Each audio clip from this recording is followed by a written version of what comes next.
सबसे पहले आप सभी को नमस्ते।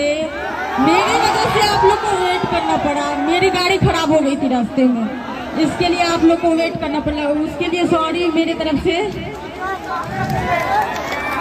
ऐसे मैं गलती करना नहीं चाहती हूँ, लेकिन गलती हो गई क्योंकि गाड़ी ये नहीं है, मेरे हाथ में नहीं है, कभी भी किसी का भी खराब हो सकता है, तो उसके लिए मैं माफी चाहती हूँ दिल से। लव यू।